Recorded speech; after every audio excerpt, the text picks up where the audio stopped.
Tu aventura comienza aquí, a las puertas de la mansión de tu subconsciente.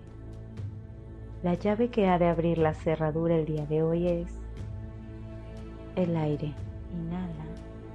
Con ciclos intensos de inhalaciones y exhalaciones conectadas hasta que las puertas se abran y tu sabiduría te guíe por los pasillos en espiral. En el gran salón, al centro de tu mansión, te encontrarás con aquello que en ese momento necesites trascender y muy probablemente no sea fácil, pero al final obtendrás parte del gran tesoro, el tesoro de experimentarte a ti mismo. Bienvenido nuevamente a tu experiencia infinita. Por más de 20 años, nuestra amiga Verónica Muñoz ha guiado a cientos de personas alrededor del mundo en esta fascinante experiencia que es la respiración holotrópica. Y hoy, desde el soleado San Diego, California, nos enseña todo acerca de este tipo de respiración. Todos los enlaces de contacto de Verónica y los de este podcast los encuentras en la descripción del episodio. Gracias. Hola Verónica, ¿cómo estás? Bien, gracias. ¿Y tú? Muy bien, aquí emocionado para aprender más de la respiración holotrópica. ¿Qué te parece si vamos a platicar un poco de cómo fue que llegaste a este camino de la respiración? ¿Cómo es que lograste descubrir esta técnica y qué es lo que haces con ella? Bueno, te cuento, yo soy chilena y estando en Chile, viviendo en Chile, en mis 20, pasando hacia los 30 más o menos, me embarqué en el camino de la autoexploración. Bueno, fue casi toda mi vida, pero en realidad hice estudios de psicología allá en Chile y siempre tenía como esa sensación de que no llegaba. Hice terapia la tradicional, ¿no? La terapia verbal, yo muy cognitiva, muy mental, de entender muy bien las cosas, de entender que lo que me pasaba era porque, no sé, en mi infancia, aquí, allá, pero sintiendo que no conectaba con la parte más emocional. Y en cierto momento escuché a alguien refiriéndose a la mayoría de los seres humanos como personas que funcionamos del cuello hacia arriba, y que en el fondo el resto del cuerpo era para sostener la cabeza en alto, porque de otra manera seríamos puras cabezas caminando a ras de piso, ¿no? Y eso a mí me describía perfectamente cómo yo me sentía, como un muro en mi cuello donde toda la actividad sucedía arriba, en lo mental, y estaba desconectada, no tanto de lo emocional propiamente tal, pues yo siento que siempre he tenido un espacio emocional muy intenso, un tema emocional más como de conexión con el todo que yo soy. Entonces empecé a buscar técnicas alternativas y encontré un programa que se estaba dando ya bastante informal, no era ninguna universidad ni nada, que se llamaba Psicoterapias de Desarrollo Personal. Y tenía módulos de regresión, musicoterapia, técnicas reichianas, Hakomi, Gestalt, respiración holotrópica era uno de los módulos. Y en una de esas de los módulos me di cuenta que cuando yo respiraba, la respiración la hacía abdominal, que es como lo contrario a la mayoría de la gente. La mayoría de la gente tiene respiración más del pecho, ¿no? Que respiran, levantan los hombros y en realidad el aire no llega hacia la parte baja de los pulmones. Yo lo tenía al revés. Yo hacía mucha respiración hacia abajo, abdominal, y arriba lo tenía bloqueado. Y eso fue, creo que en una de las técnicas reichianas que hicimos, como que se me hizo eso evidente. Y tuvimos la respiración holotrópica, fue un fin de semana. Hicimos 4 sesiones de respiración holotrópica. La respiración holotrópica después vamos a entrar más en detalle, pero así como para entender el contexto general, el formato más tradicional es que se hacen 2 sesiones en un día. Y en una sesión uno hace el rol que nosotros le decimos de respirador o respiradora, que es que tenemos la experiencia, ¿no? Y otra persona, pues se trabaja en dupla, la otra persona te cuida, es el sitter. En español igual usamos la palabra sitter, porque como cuidador, cuidadora no suena como tan bien. Y después se intercambian los roles. Por lo tanto, quien tuvo la experiencia en la mañana hace de sitter o de cuidador o cuidadora en la tarde y viceversa. Por lo tanto, nosotros hicimos 4 sesiones. 2 el sábado y 2 el domingo. Y la verdad es que a mí no me pasó mucho. El resto de mis compañeros del programa, algunos se conectaron con experiencias de nacimiento y con cosas de la infancia, y gente con unas experiencias místicas impresionantes, y yo así como, yo me quedé dormida. Tuve un par de cosas que me llamaron la atención. La principal fue que en algún minuto sentí como que, así, en una respiración sentí humo de cigarrillo. Cosa que para mí fue como de esas pistas que quedan ahí que claramente no era externo. O sea, porque nadie que estuviera ahí, o sea, yo estaba segura de que me habían ido a fumar afuera y habían vuelto con olor a cigarro. O sea, algo internamente mío salió con eso, pero fue eso. Así que en realidad en ese minuto para mí seguir haciendo respiración holotrópica no era opción. O sea, yo dije, esto no es para mí. Y al par de meses después de eso, éramos un grupo como de 12 personas, era un grupo chico.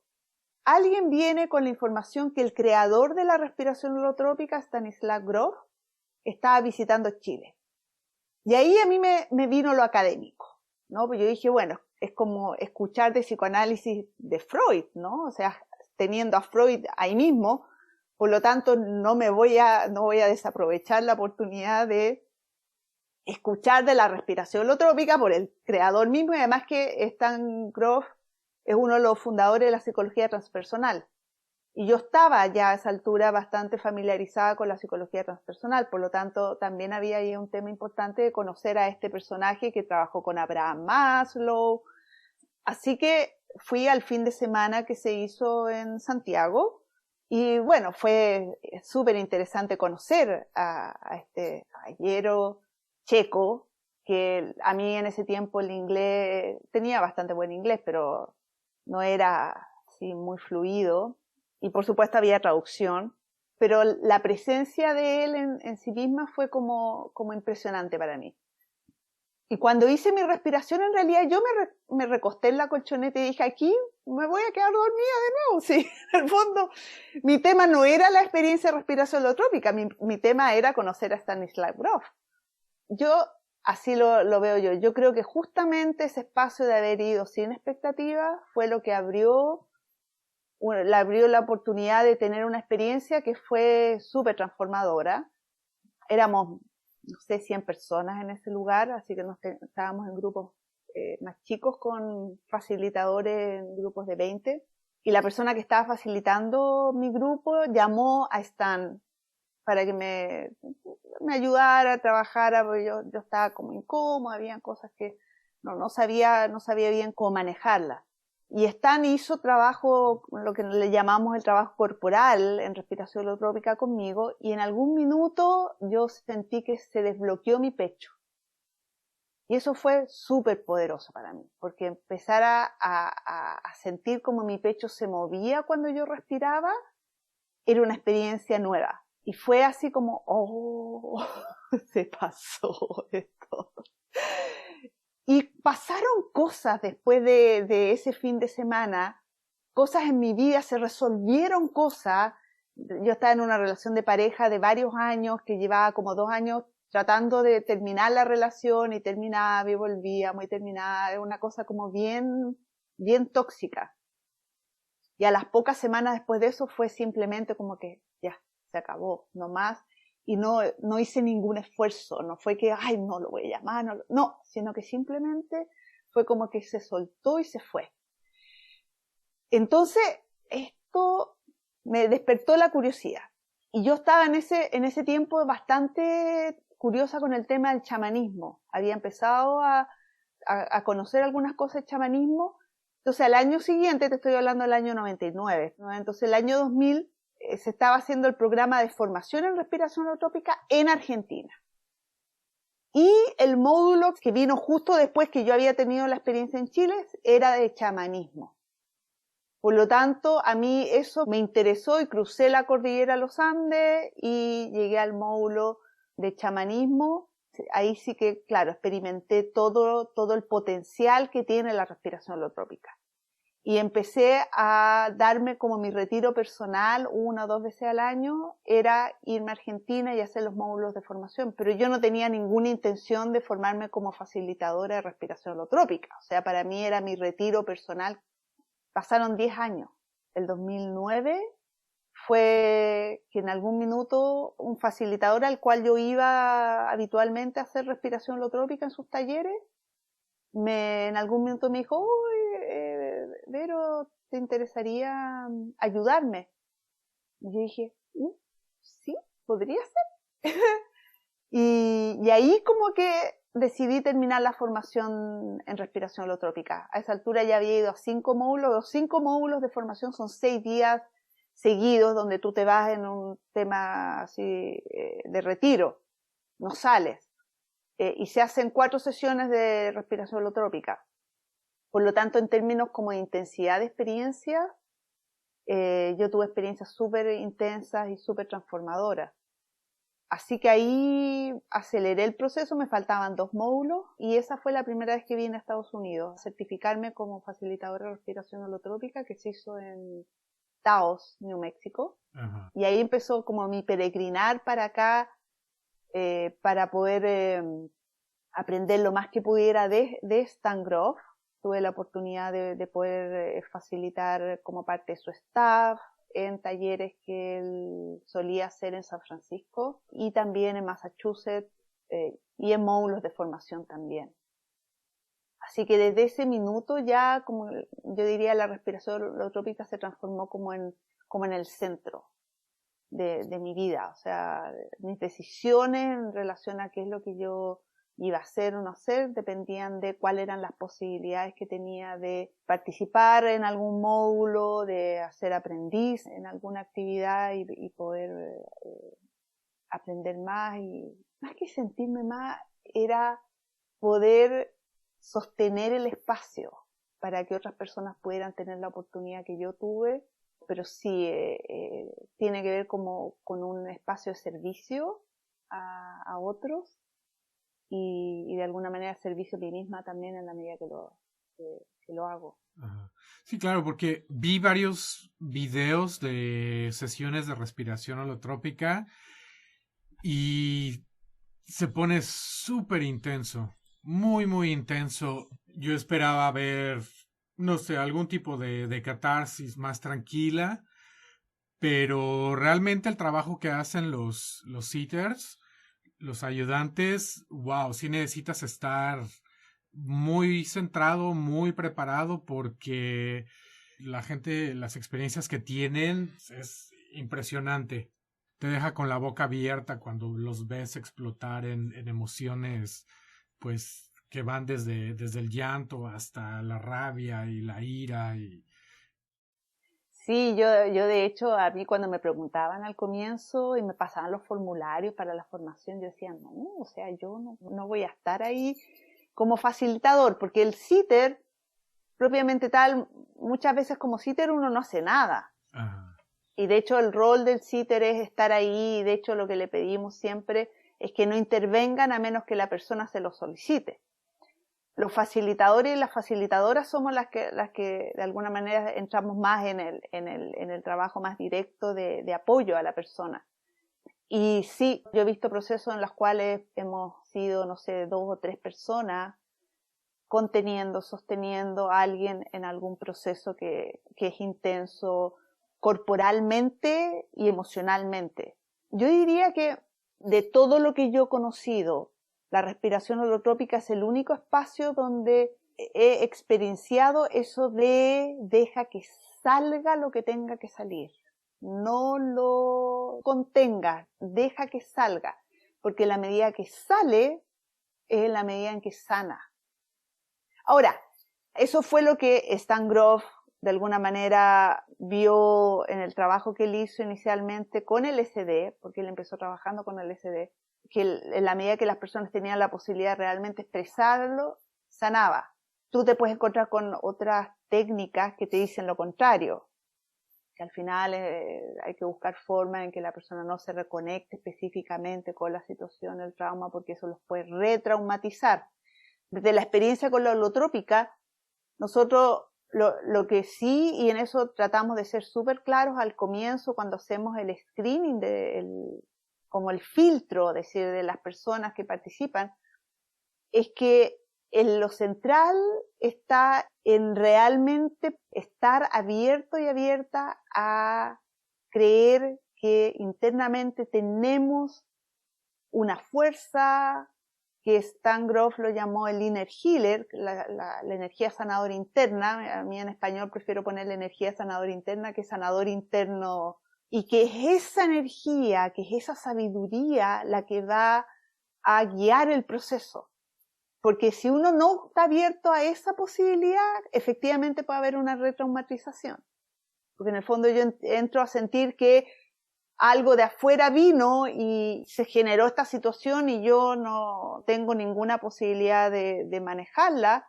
Y si no confío en esa sabiduría que está interna mía y que de alguna manera así como hacer el acto de fe de que me está guiando, sí puede haber ahí más la sensación de, mira el daño que me hicieron. Por lo tanto, eso es clave y yo solo converso con cada una de las personas con las cuales participan en los talleres que yo hago en San Diego. Sí, realmente te empodera mucho cuando te permites ir a donde te lleve la experiencia. Permítete el experimentarlo, el verlo, el aceptarlo para que por fin lo puedas trascender. Claro, y yo diría que lo principal del diseño que hicieron Stan y Christina Grof tuvo que ver con generar un espacio en que la persona se sienta segura, en que de alguna manera no hay otro lugar más donde yo pueda conectar con esto o donde yo pueda realmente expresar esto que el que se crea. Entonces por eso se hacen las duplas, porque al final sería como poco sustentable en realidad económicamente hablando tener un facilitador por cada persona. Y de hecho la forma en que Stan y Cristina describen que pasó, ellos estaban haciendo talleres en Esalen y en algún minuto creo que él o ella estaban con problemas de espalda porque ellos hacían los grupos ellos facilitando y la gente haciendo la experiencia.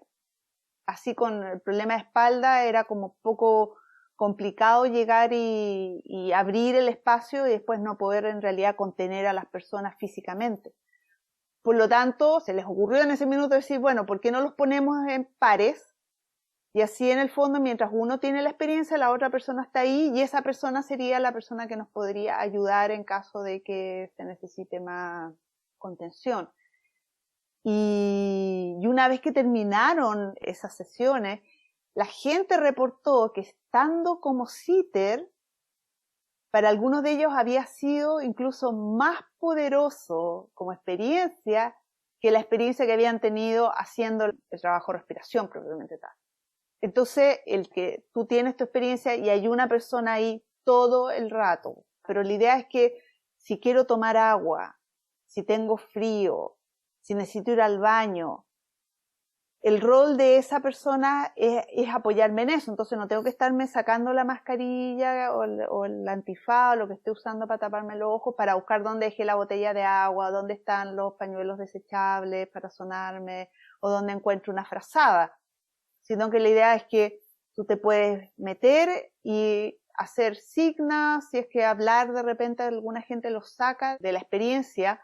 Por lo tanto, nosotros sugerimos que hagan signo, entonces alguna gente hace un signo para tomar agua.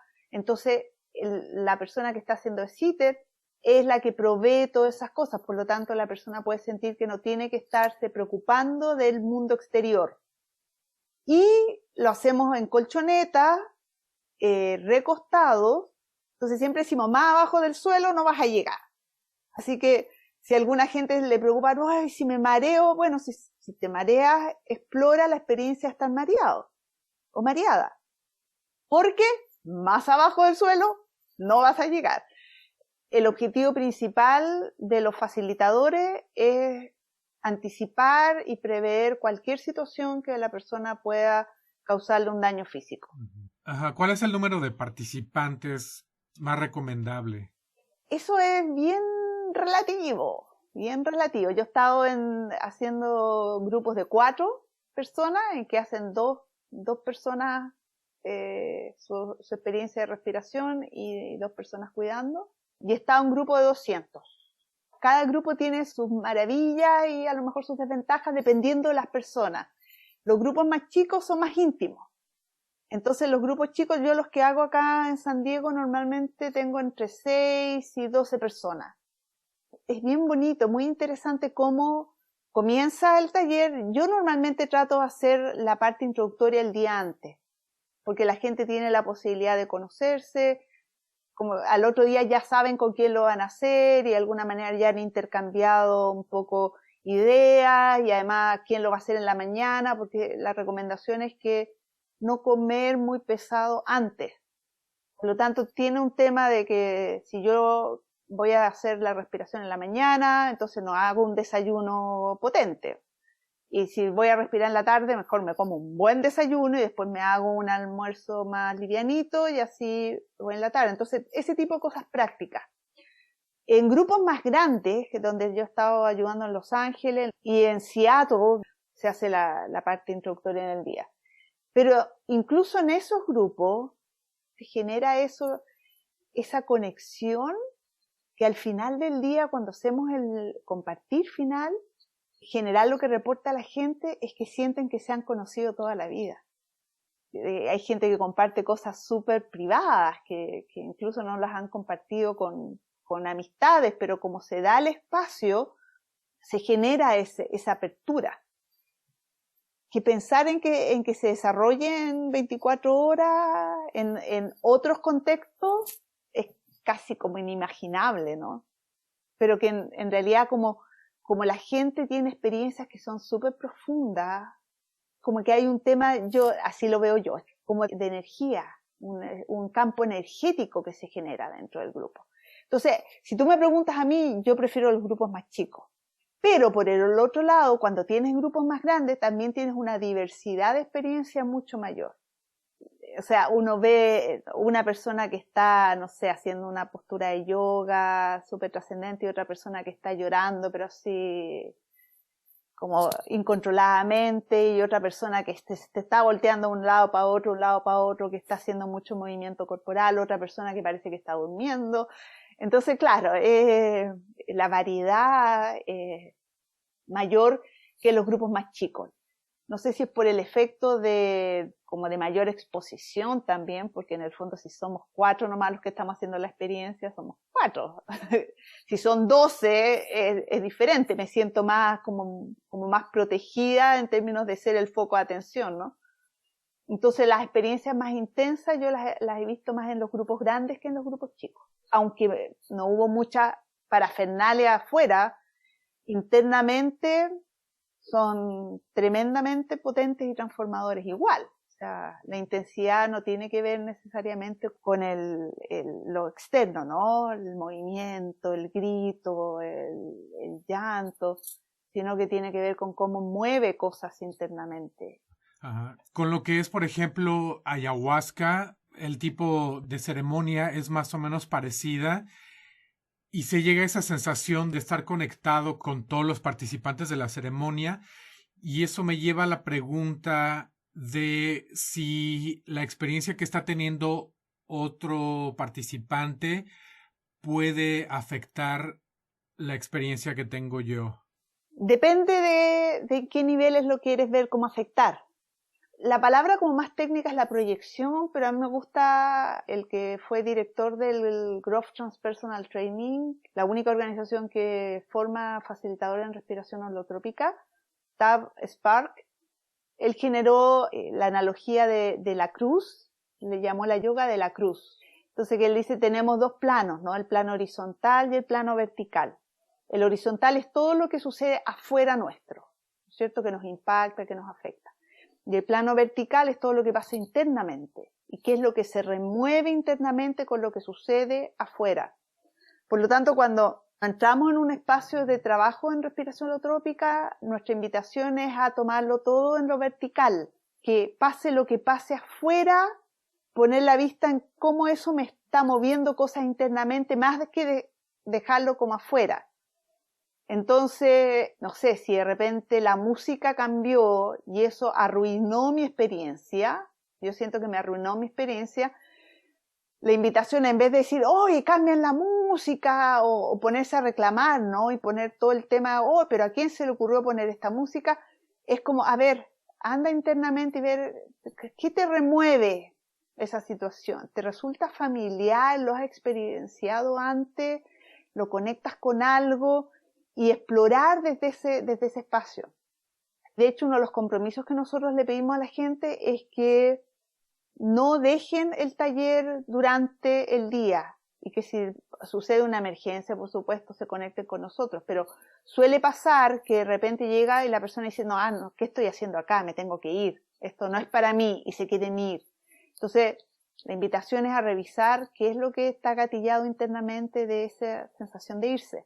Entonces, el caso clásico que cuenta Stan Grof era una señora que estaba en un taller y en algún minuto en la mitad de la sesión se sentó y dijo, no, yo no puedo seguir porque hay una persona ahí emitiendo unos sonidos que me son muy desagradables y yo ya no tolero esto más y yo me quiero ir.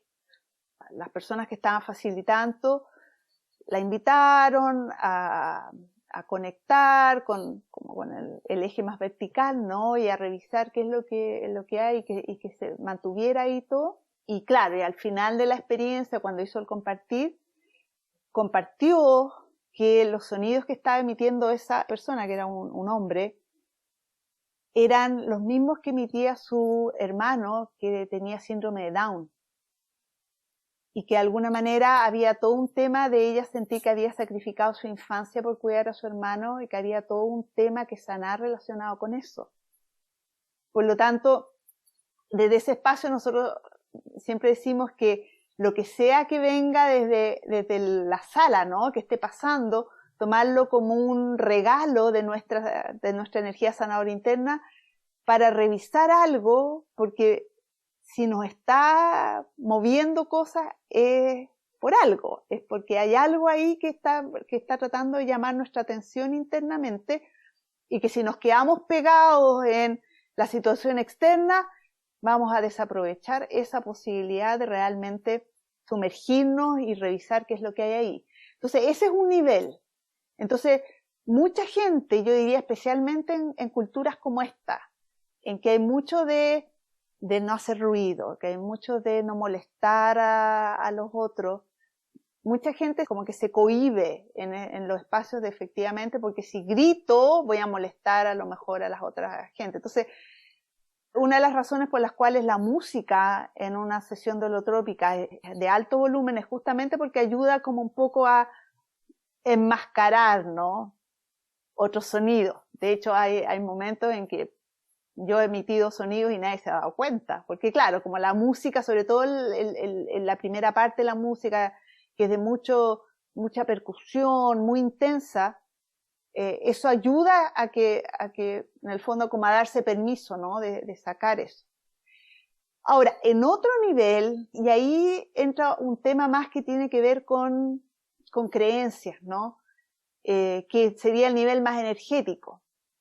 Que yo por lo menos de lo poco que sé en relación a ceremonias de medicina ayahuasca, de otro, hay mucho con el tema de proteger el lugar de energías externas, de ser cuidadoso en términos como de no tocarse unos con otros porque se pueden mezclar las energías.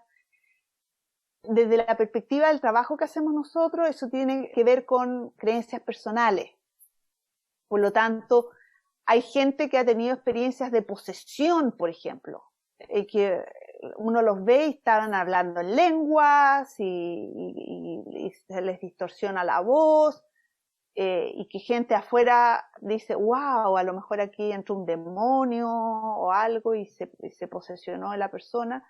Por lo menos en mi experiencia y de lo que yo he escuchado en cientos y miles de experiencias, no he escuchado nunca de una experiencia de posesión propiamente tal, que uno podría decir posesión desde el paradigma de las posesiones, que también en el fondo tiene que ver con cómo uno se relaciona con el mundo espiritual y cómo uno cree que el mundo espiritual interfiere en el mundo humano o en el mundo, en este plano, ¿no? En el que estamos. Por lo tanto, yo lo que he visto de las personas que tienen más como ese sistema de creencias es que muchas veces llegan con cristales, con cosas que de alguna manera les ayudan a sentirse más protegidas. Pero como te decía, desde la experiencia mía, nunca vi situación en la cual alguien realmente sienta que otro espíritu o que alguien, la energía de alguien más del grupo, como que entró o le influyó algo. Lo que sí he visto es personas que sienten la energía. Entonces entran como en el espacio de sentir el dolor de la otra persona, pero desde un espacio mucho más, no solamente como de la empatía, ¿no? Sino que de alguna manera el sincronizarse en el mismo espacio. Y ahí la invitación es a la persona que lo está sintiendo, explorar qué es lo que puede estar moviéndose en ella para, a raíz de la energía que está sintiendo o viendo de parte de la otra persona. Y de las personas que yo he visto que han estado como en estados como de posesión, en general, o en todos los casos, la descripción tiene que ver más con soltar cosas, con conectar con experiencias. Muchos ni siquiera la pueden en realidad verbalizar. Stan tiene una situación, pero fue con LSD, no fue con respiración holotrópica, de una paciente que tenía depresión profunda y que él en una sesión de LSD con ella empezó a hablar así, se le cambió la voz y de hecho el espíritu o lo que sea que supuestamente la hubiera poseído, ¿no? Él empezó a decir cosas a Stan que eran cosas que ella no tenía ni una posibilidad de saber. Y Stan, como lo describe en el libro, dice que él siguió ahí, o sea, en el fondo como que se hizo cargo de su propio proceso, ¿no? Del miedo que él eventualmente podría surgir. Inclusive dice que usó algunas de las técnicas que él había visto como en los exorcismos, ¿no? Ajá. Que es como cubrirte de luz, ese tipo de cosas, y se mantuvo ahí permanentemente con ella, o sea, en el fondo manteniendo la confianza que había algo internamente en ella que estaba guiando la experiencia. O sea, lo que él relata en el libro es que después de esa experiencia el nivel de depresión disminuyó tremendamente y fue capaz de retomar una vida mucho más normal de la que tenía antes de haber tenido la experiencia. Entonces, depende mucho del sistema de creencias que cada uno tiene. Y ahí es también donde de alguna manera para hacer este tipo de trabajo es súper importante que las personas estén abiertas a confiar en esa parte interna, porque si no, si yo lo voy a externalizar, efectivamente puede ahí generar un cortocircuito, por poner de alguna forma. Y si mi creencia es que hay todos estos seres externos que me pueden poseer, mi sugerencia sería no hagas este tipo de trabajo, porque efectivamente, claro, puedes conectarte con eso y si no lo puedes, como hacer lo propio, ¿no? En términos de qué es lo que tuyo que está saliendo ahí, mejor no exponerse. Y aparte de eso, ¿qué otra gente no se le recomienda hacer este tipo de trabajo? Por ejemplo, gente esquizofrénica, gente que está tomando ansiolíticos. Una parte son las contraindicaciones más físicas.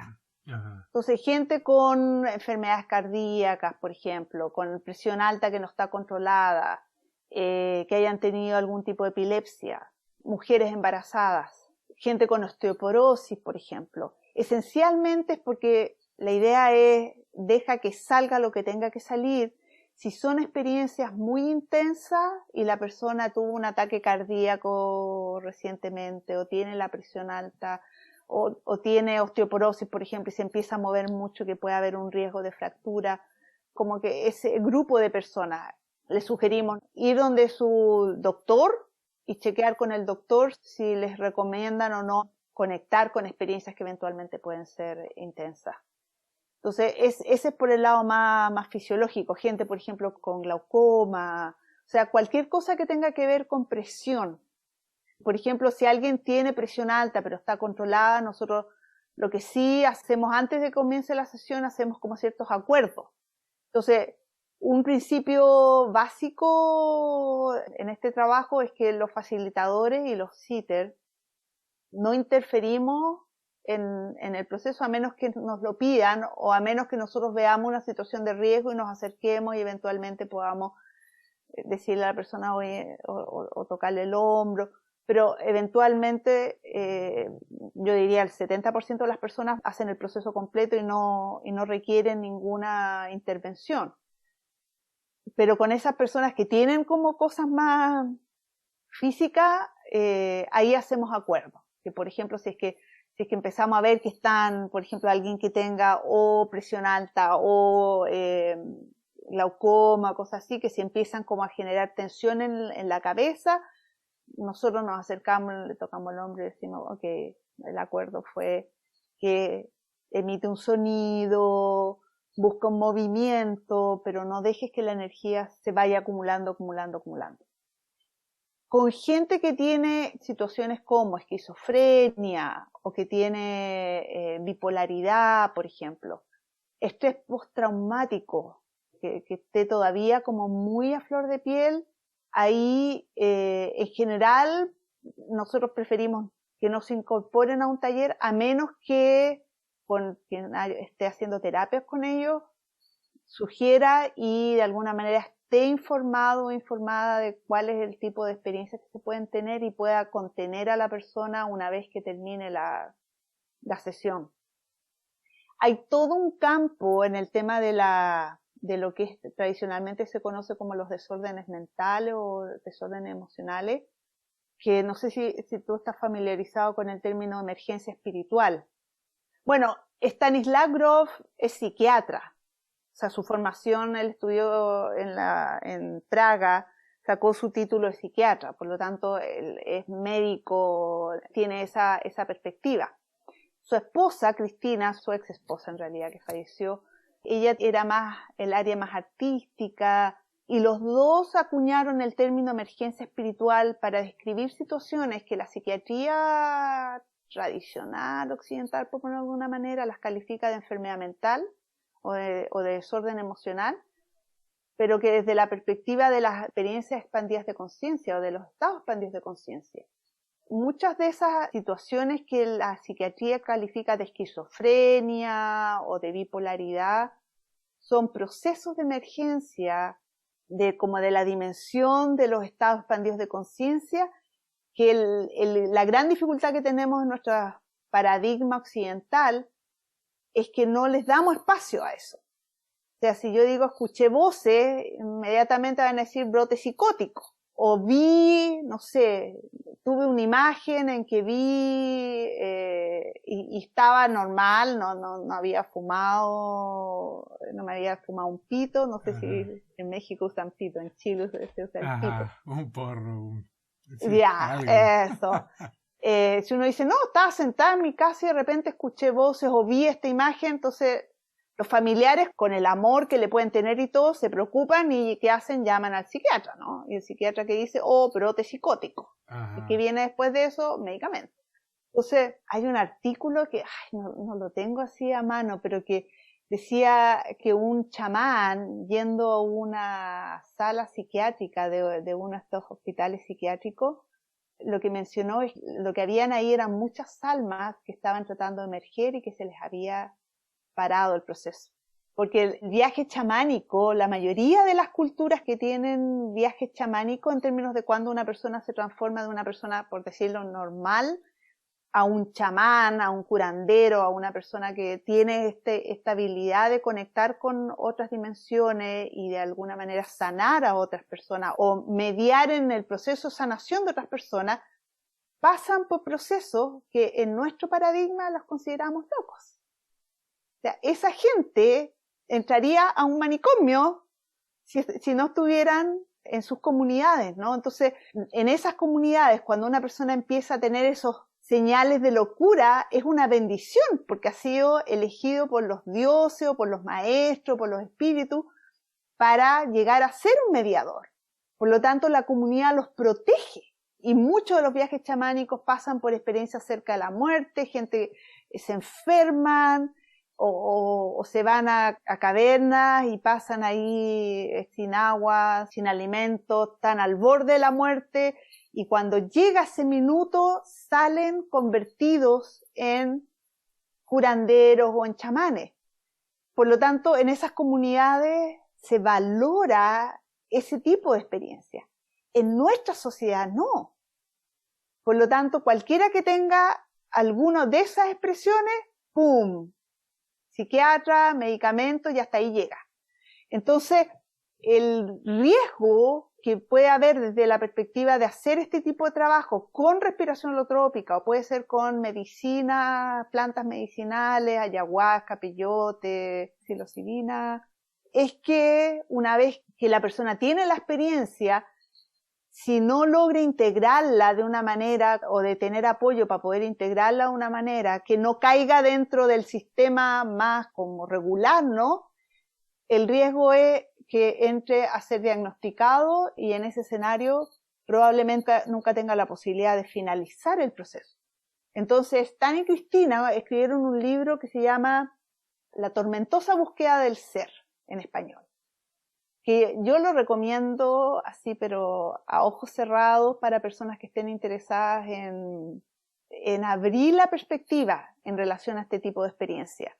Porque ellos describen ahí cómo en algunas situaciones en las cuales ellos participaron, de personas que tenían un soporte familiar y social para poder acompañarlos en los procesos, porque es difícil. Alguien que entra en esos procesos puede tener situaciones como los que tú comentabas en los videos de respiración holotrópica, pero que pasan por horas, por días, por semanas, incluso meses.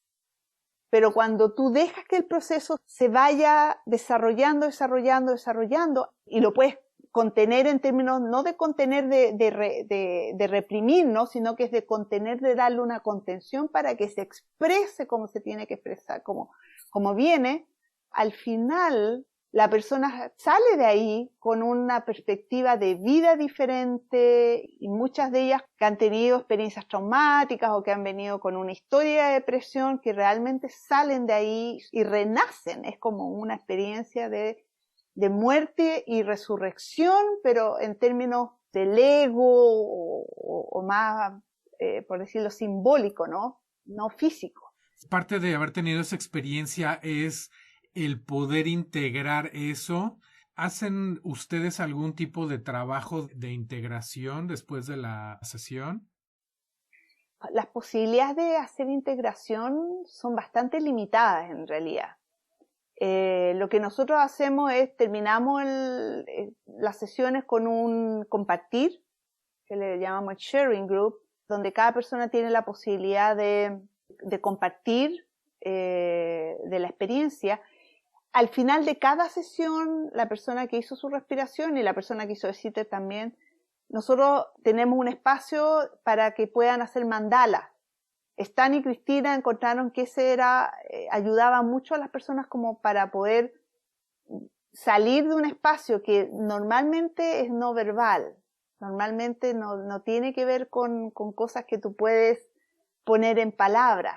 Entonces, darle una hoja de papel con un círculo y ponerle lápices de colores, pintura, crayones, y abrir en el fondo la posibilidad de repente, tenemos también, mucha gente tiene como el trauma de la clase de arte, ¿no?, que yo me cuesta. Entonces, tenemos revistas donde pueden buscar imágenes, por ejemplo, y hacer un collage.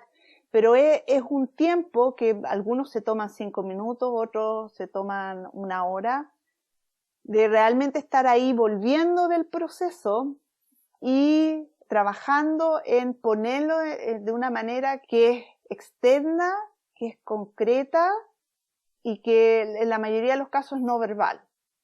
Y eso ayuda mucho. O sea, yo diría que si hay algo que nosotros usamos la holotrópica para ayudar a hacer ese puente, son los mandalas.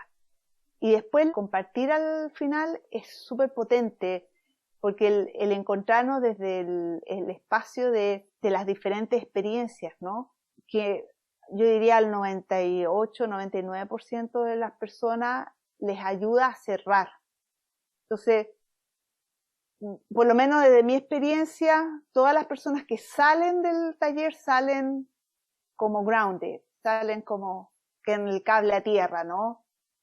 Y nosotros tenemos el compromiso ético de que si hay alguien que necesita seguir trabajando, nos quedamos hasta que la persona esté en condiciones de poder salir de ahí, o en algunos casos, no me ha tocado a mí personalmente, pero yo he sabido de casos de personas que han acompañado incluso como en la noche, si es que hay una persona que se le abrió un proceso que se demora más en cerrar. Esa es la parte compleja de este tipo de trabajos, porque no tienen un tiempo establecido. Uno dice, oye, se abre un proceso y a las 2 horas está listo. O sea, podemos decir al 99% de las personas sí, en 2 horas y media, 3 horas están listos, pero siempre existe un porcentaje que puede ser muy mínimo, pero que eventualmente le va a tomar más tiempo.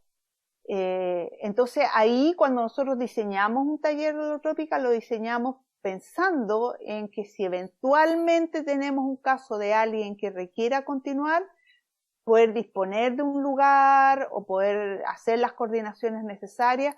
Por eso, en términos como de formato, nos piden que al menos hayan, ojalá en lo ideal, 2 facilitadores certificados de respiración holotrópica en cada taller, o al menos, por supuesto, 1 certificado y un acompañante que ojalá sea aprendido, o sea, que esté en el proceso de formación, o sea, que esté más familiarizada con este tipo de proceso, justamente para poder coordinar en caso de que haya alguna persona que requiera más tiempo.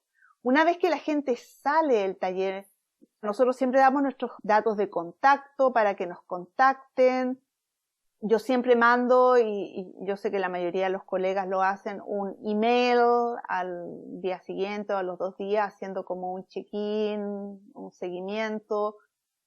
En general, yo diría que el trabajo con respiración holotrópica todavía se mantiene en un contexto en el cual tú puedes abrir el proceso y lo puedes cerrar. Creo, sin ser muy experta, pero por lo que he escuchado y he compartido otro tipo de trabajo en estados expandidos de conciencia, los que usan sustancias, puede generarse mucho más ese tema de que el proceso no cierra y no cierra. Claro. Sí, sí es importante mantener, como hacen ustedes, el círculo de apoyo para integrarlo todo. Y el hacer mandalas es interesante porque cuando tienes una experiencia así y al siguiente día o cuando termina te preguntan o te piden que describas la experiencia, realmente no hay palabras, ¿no? Si ves el arte que se hace después de tomar peyote, ayahuasca, es una infinidad de figuras, de combinación de aspectos que sería muy difícil externarlos. Sí, y hay muchos casos de gente que trabaja en el mandala, por ejemplo, y que en realidad no sé qué hice.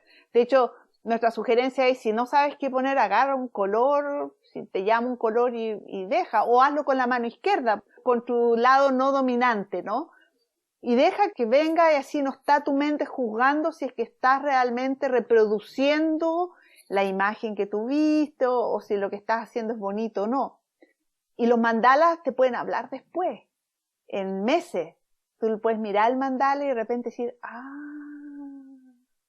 cáspita, sí, había algo que tenía que ver con la pena, con la tristeza o con la rabia, que en realidad en ese minuto no lo no lo conceptualicé de esa manera, pero ahora que lo estoy viendo, claro, y si lo doy vuelta, y hay un caso también clásico, él está formado como facilitador de respiración holotrópica de los primeros grupos, y lo que él relata es que él hizo un mandala y le diagnosticaron cáncer, y no le podían encontrar el tumor, donde estaba en el área de la garganta.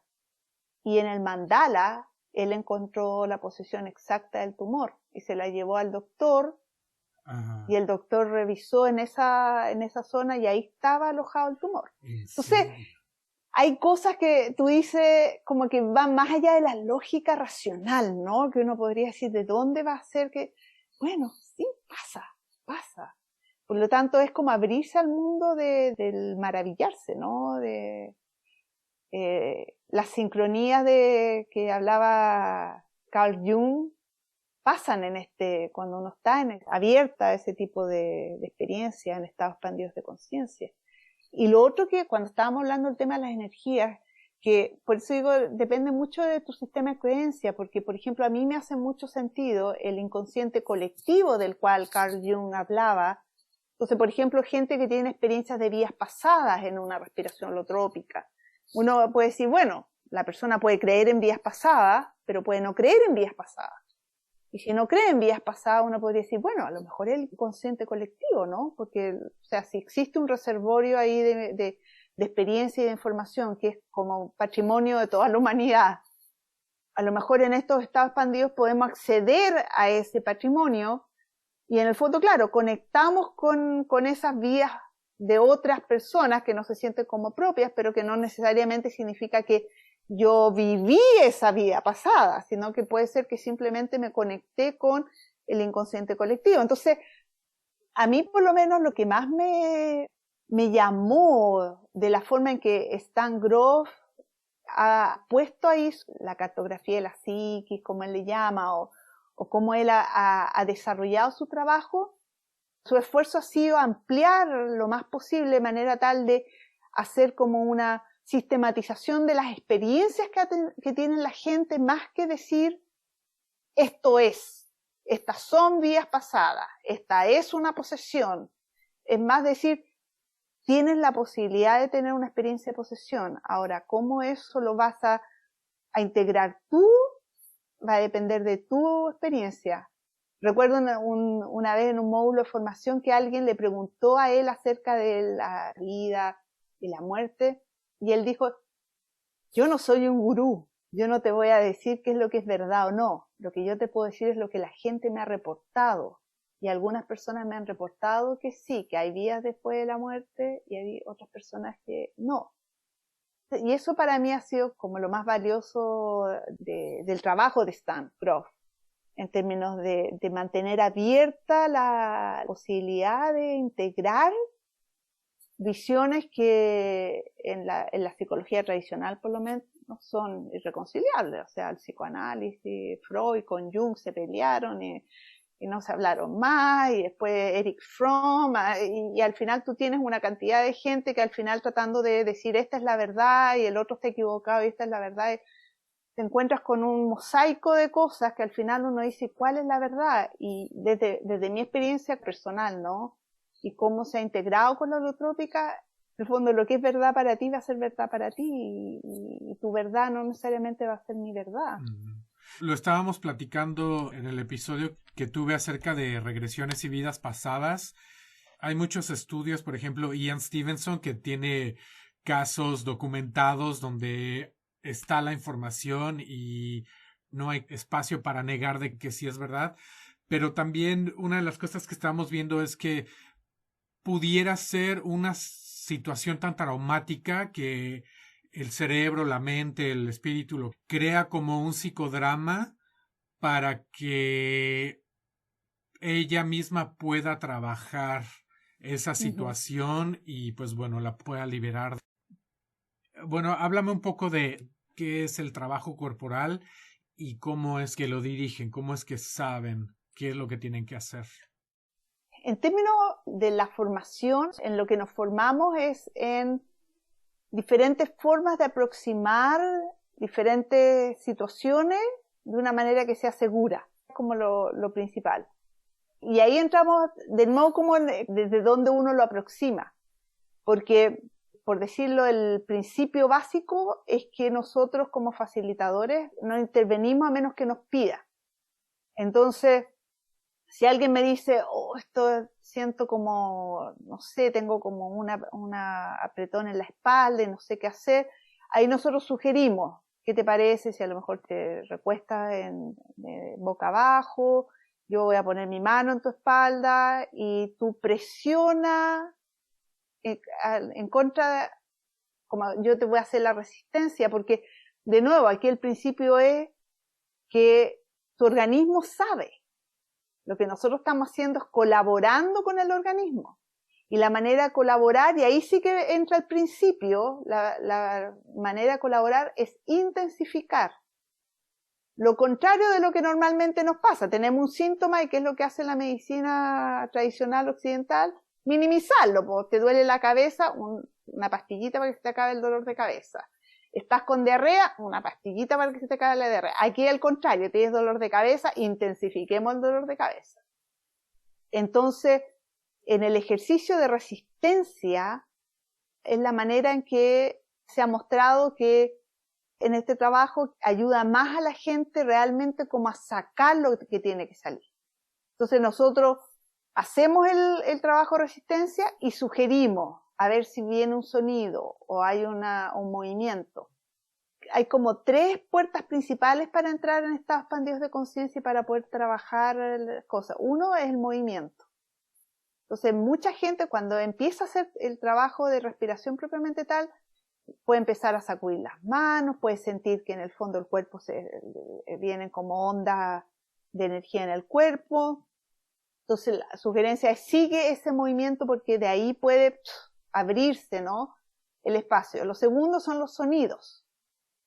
O sea, y de repente sale algo. O a veces pueden ser diferentes cosas, pero el sonido, sigue el sonido. Si viene algo, si te dan como algo viene de hacer sonido, síguelo. Y lo tercero son las emociones. O sea, si empieza a venir así como algo relacionado con una emoción, síguela, porque de ahí es donde va a venir probablemente la apertura al espacio expandido de conciencia. Por lo tanto, el trabajo corporal nuestro, o sea, el trabajo corporal que nosotros ofrecemos, tiene que ver con intensificar y con contener. Porque también uno podría decir, el trabajo es cuando alguien pide un abrazo. Y nosotros vamos y de repente a veces nos podemos pasar 2 horas de la sesión abrazando a alguien. Y también hay otro nivel que es bien sutil. Porque de repente, por ejemplo, pasa que hay una persona y yo me pongo al lado. Porque dije, me va a poner al lado aquí un rato. Y la persona pasa y me ha pasado varias veces como que pasa a rozar mi mano y me agarra la mano. Me dice, ¿cómo sabías que yo necesitaba esa mano? No tenía idea. Yo no sabía. Simplemente estaba ahí. O sea, uno podría decir su energía sanadora interna a lo mejor se conectó con un nivel mío, pero el trabajo del facilitador y la facilitadora, y ahí es donde yo diría que está como el punto esencial entre los que uno podría decir hacen el trabajo siguiendo los principios de Stan y Christina Grof, de los que no, donde tu ego como facilitador o como facilitadora es el que hay que mantener abajo, porque no es mi logro, no es que yo soy una buena facilitadora y yo estaba ahí cuando me necesitabas y yo supe hacer lo que tú necesitabas. Es más acerca de estar ahí, pero asumir que yo estoy en servicio. Por lo tanto, no tiene que ver con mi expertise. Oye, Vero, en lo que se refiere a la música, ¿quién escoge la música? ¿Tiene algún tono binaural? ¿Tiene alguna frecuencia en especial? Por ejemplo, en la que utilizan en hipnoterapia. La música está conceptualizada esencialmente como un apoyo. al proceso, pero no tiene ninguna intencionalidad en términos de frecuencia específica o de resultados específicos en función de la música. De hecho, la secuencia inicial que los Groves establecieron era distinta a la que se usa actualmente. De hecho, ellos la modificaron en ciertos minutos. Entonces, la música esencialmente sigue una secuencia de comenzar como con mucha cosa tribal, percusión, de trance, ¿no? De mucha música que se usa en diferentes culturas, en diferentes tradiciones, para ayudar a entrar en estados expandidos de conciencia. Después cambia a una música de mayor intensidad melódica, por ponerlo de alguna manera, que le decimos más como la música del corazón, ¿no? Del viaje del corazón, y ahí se usan hartos soundtrack de películas, por ejemplo Gladiador, o esa música que es intensa, ¿no? Y realmente como que ayuda a abrir, ¿no? Y termina con música más meditativa, más como ayudar a integrar y a volver. La secuencia de música en una sesión de respiración holotrópica dura entre 2 horas 40, 3 horas. Es una trayectoria definida, pero cada facilitador diseña su secuencia por los gustos personales. Hay una de las formadoras así como de mayor experiencia en la formación de facilitadores y facilitadoras que dice, elige aquellas canciones, aquellas pistas de música que realmente resuenan contigo, porque así te aseguras que al menos a una persona en la sala le va a disfrutar el set completo, que esa vas a hacer tú. Ajá. ¿La ajustas a cada región en la que trabajas? Es parejo, lo único que los sets de música no debieran tener pistas o canciones que estén en idiomas que sean como más conocidos. Inglés, francés, español, ninguno como de los idiomas más occidentales. Lo que ha pasado en los últimos años es que, sobre todo en la última parte, hay mantras, música de Deva Premal, y algunos de esos son en hindi. Y claro, uno dice, India está por allá. O sea, pero claro, como está lo transcultural en este minuto, de repente uno se encuentra con gente de India que asiste a un taller acá en San Diego. Y ahora, cuando estás teniendo esa experiencia, ¿cómo es la sensación de tiempo? ¿Se te hace muy largo, se te hace muy corto o se pierde la sensación de temporalidad? Sí, definitivamente se pierde la sensación de temporalidad. Ahora, ¿cómo se perciba eso? Es individual e incluso en la misma persona puede ser diferente en diferentes sesiones. O sea, tengo gente que dice, pero si me pareció que eran 5 minutos. U otra persona que me puede decir, ay, lo sentí como que fue eterno, como que estuve una vida entera en ese espacio. Entonces, cuando entramos a hablar de las experiencias propiamente tal, ahí la diversidad es infinita. Y no solamente entre personas, sino que la misma persona en diferentes experiencias puede ser completamente distinta. ¿Hay algún cierto grupo demográfico que tenga más apertura hacia este tipo de técnicas? Yo he sido bendecida con la posibilidad de hacer respiración holotrópica en distintas partes del mundo. Entonces he visto como diferentes procesos en Europa, Norteamérica y Sudamérica. O sea, desde mi experiencia es que he visto más rapidez en entrar en procesos intensos en culturas latinas que en culturas más anglosajonas. Y especialmente Brasil, por ejemplo. Yo los primeros procesos más intensos que los vi en Brasil. Y después acá también he visto gente acá con procesos muy intensos. Una de las cosas que me ha sorprendido de acá, y bueno, es porque la gente que llega a este tipo de cosas en una buena mayoría son gente que ha vivido trauma. Es muy interesante esa fuerza que tiene uno adentro de la que hablas esa sabiduría, eso fue lo que más me llamó, el no tener que utilizar una herramienta externa.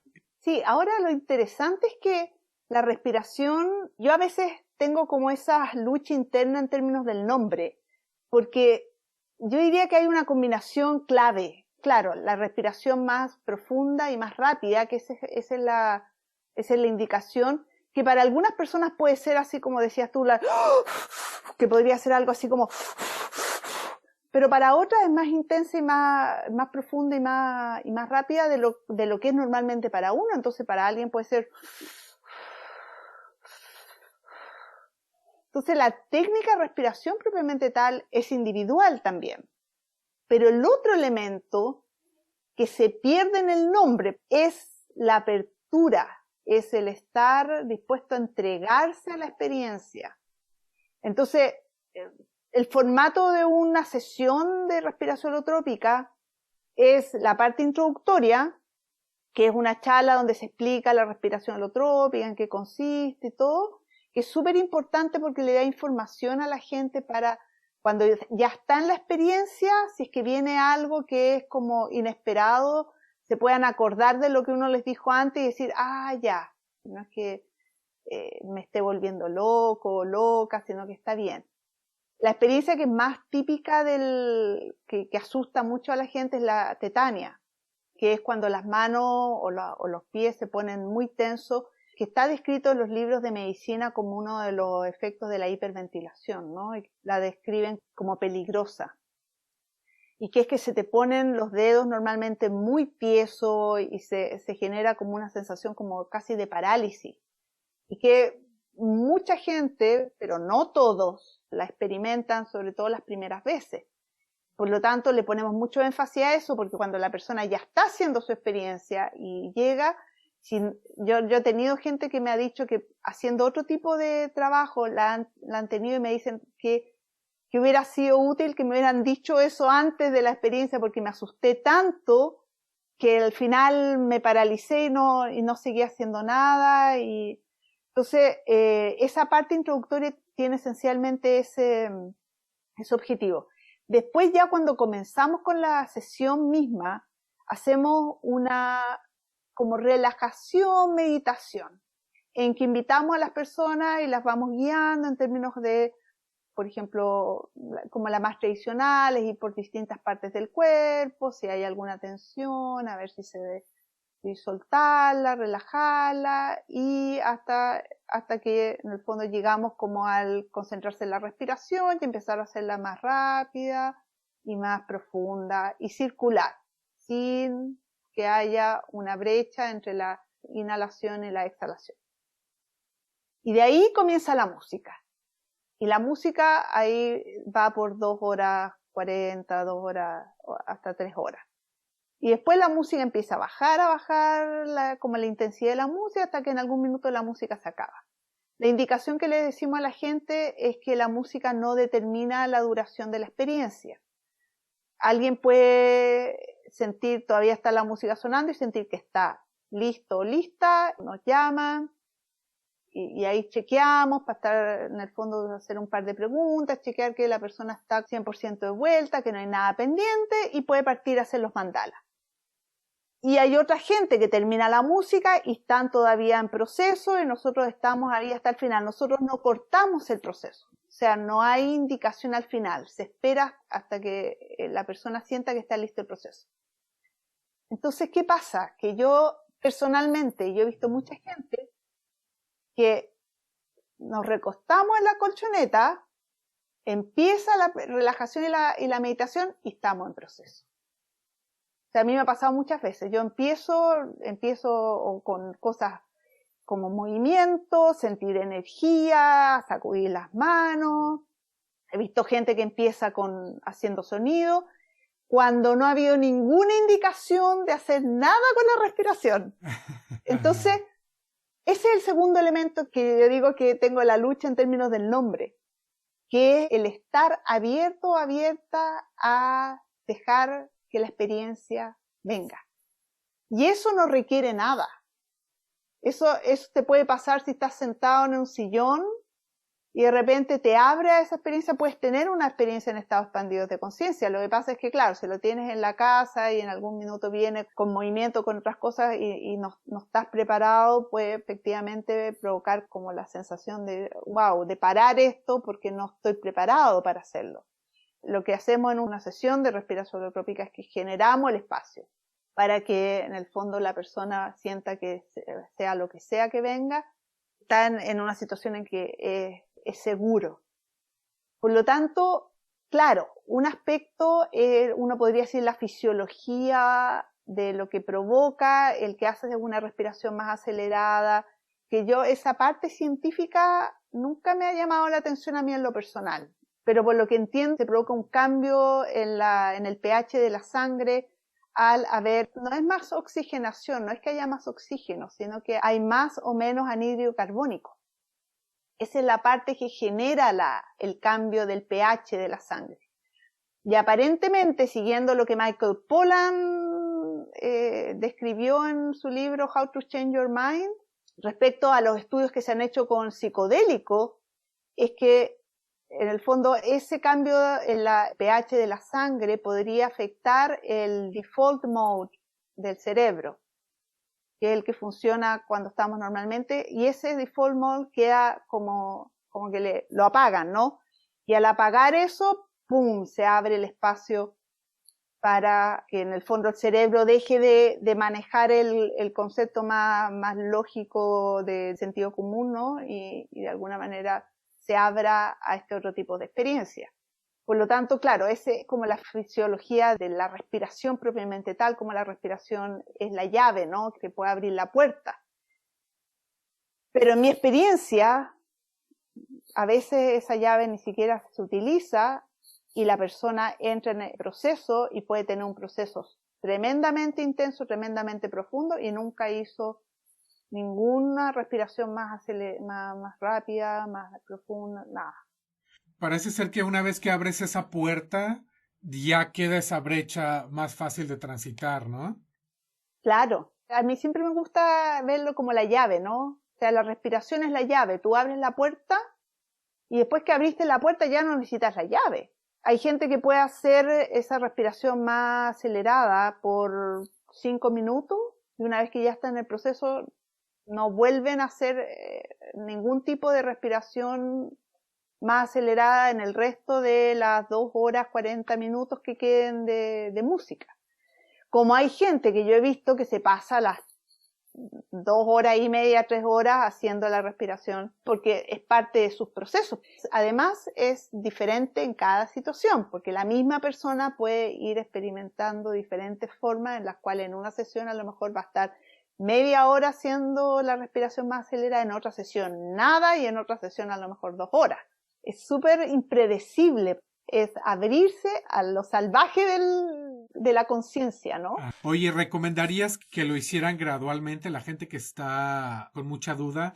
Por ejemplo, yo lo que hice fue, primero vi un video de Wim Hof y tiene unos ciclos muy cortos y después hice uno de 10 minutos con 3 minutos de respiración más acelerada y después hice la que me recomendaste de neurodinámica y me di cuenta que mi cuerpo reacciona de la misma manera, o sea, como que se empieza a entumecer un poco, a poner tenso brazos y piernas.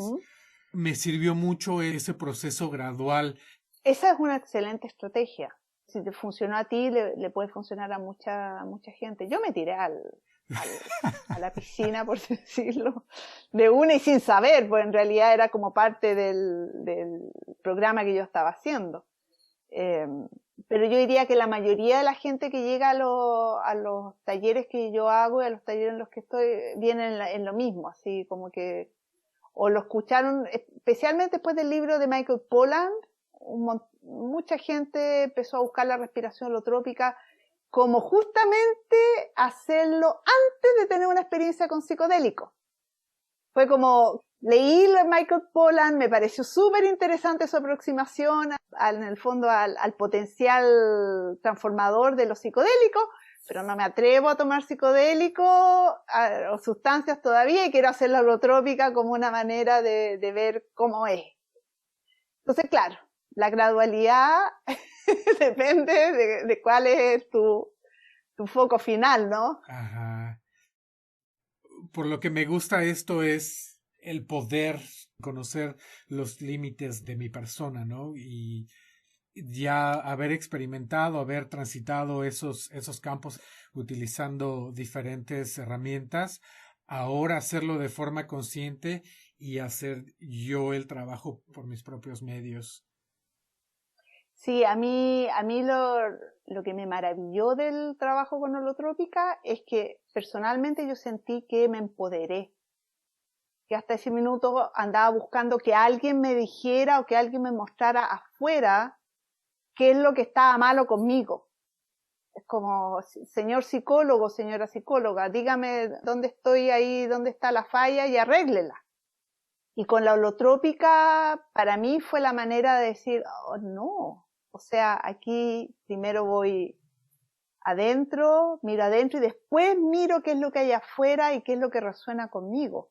Entonces, ese espacio de, como decías tú, del poder, pero del poder en términos como de aquí adentro, no hay nadie que sepa mejor que yo qué es lo que necesito o en qué estoy en este viaje, ¿no? De la vida.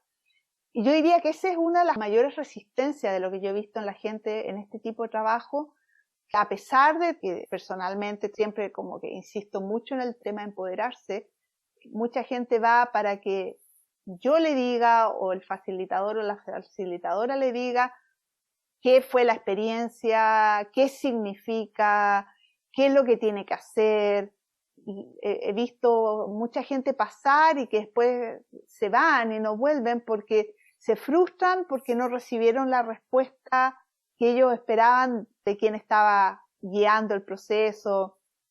Entonces, a mí me gusta mucho que en el fondo, como nos describimos, sea facilitadores, no sanadores, no practitioners, como los profesores, es facilitadores. Nuestro rol es facilitar el proceso para que sea la propia energía sanadora interna de cada persona que se exprese. Y nosotros facilitamos ese proceso. Entonces, es el camino como visualizado como menos del experto afuera y más del experto adentro. El condicionamiento social de buscar esa autoridad y realmente lo que yo considero que estamos buscando es esa independencia. Sí hay muchas herramientas y ayudas externas que nos pueden guiar, pero realmente lo que yo considero importante es eso, es encontrar esa independencia y el poder asimilar esa frase que cómo me frustraba cuando empecé toda esta búsqueda que te dicen, es que todo está dentro de ti, tú sabes qué es lo que necesitas. Porque, exacto. ¿qué más crees que debamos puntualizar? Bueno, yo diría que esencialmente, yo creo que esto que estábamos conversando, en términos de recuperar, de tomar el poder de nuestras vidas en nuestras manos y buscar en el fondo sintonizar con herramientas que nos permitan hacer eso. Y en ese escenario la respiración holotrópica, eso es lo que busca, ¿no? Busca realmente poder generar el espacio para que cada persona explore internamente, se haga cargo también de lo que hay ahí, pero al final las respuestas están adentro de cada uno y de cada una. Pero no es para todo el mundo. Hay otras técnicas, hay otros caminos que son súper potentes para otras personas. Recién ahora yo, después de 20 y tantos años, estoy como conectando con la meditación, por ejemplo. Cada etapa del camino van apareciendo diferentes herramientas, diferentes maestras, maestros. Entonces es como fluir con lo que viene y confiar en que lo que está viniendo es lo que necesito. Eso es lo que nosotros decimos en la holotrópica, o sea, lo que viene a lo mejor no es lo que quiero, pero de seguro lo que necesito. Entonces, mucho tiene que ver con esa confianza, porque si es por fuegos artificiales y visuales y auditivas, que uno puede escuchar a otras personas, yo no he tenido experiencia, he tenido algunas yo no tengo ese tipo de experiencia, pero eso no las hace menos poderosas para mí. Y ese fue el trabajo que yo tuve que hacer conmigo, porque yo en el fondo escuchaba a esta otra gente que tenía esas experiencias increíbles y claro, yo decía, pucha, no me llegan a mí, entonces esto no sirve. Y el proceso para mí fue decir, no, porque lo que me llega es lo que necesito. Entonces tomar eso y valorarlo por lo que es y confiar que eso es. Y ese es un proceso que yo he visto que a mucha gente no le hace sentido. Y está bien. Ahí, por ejemplo, trabajos con medicinas más, por decirlo, más potentes, como podría ser la medicina ayahuasca, peyote, LSD, probablemente esa, porque yo incluso he escuchado gente que ha tenido experiencias con la medicina ayahuasca por lo menos, y que han tenido 2 o 3 experiencias y no les ha pasado nada. Entonces, y uno dice, pero ¿y cómo? Si en el fondo es como casi seguro, ¿no? O sea, y Stan Grof menciona que cuando él estaba haciendo investigación en Maryland, creo que era, o en Hopkins, tuvieron una persona a la cual le dieron la dosis estándar que le daban a todos los que estaban en los estudios que ellos hacían, y no le pasó nada, y le agregaron más dosis, y más dosis, y después y llegaron a una dosis que era así como inimaginable, de cantidad de LSD, y la persona andaba caminando por los pasillos del hospital, y todos así mirando y dicen, pero ¿cómo? O sea, porque con esa dosis, no sé, hubiera matado un buey. Entonces, es tan individual, es tan personal, que yo creo que tiene que ver con la confianza que la vida te trae lo que tú necesitas. Claro. Sí, la disposición es muy importante porque con respecto a ayahuasca, una de las cosas que tiene que bloquear a la gente es la gente que es muy mental, le cuesta mucho trabajo entrar y sí de varias experiencias ha sido lo mismo. Cuando quieres recordar y analizar cada aspecto de lo que te está sucediendo, ese proceso bloquea mucho la experiencia. Verónica, muchísimas gracias otra vez, un gustazo haber platicado contigo. Gracias a ti, en realidad, por hacer el contacto y por además como compartir esto, que yo creo que es súper valioso, y en este minuto necesitamos tanto que cada uno y una de nosotros nos centremos en trabajar internamente para sostener el proceso de la humanidad completa, ¿no? Sí. Bueno, Cuídate muchísimas mucho, gracias. gracias. Un abrazo muy grande. Bye.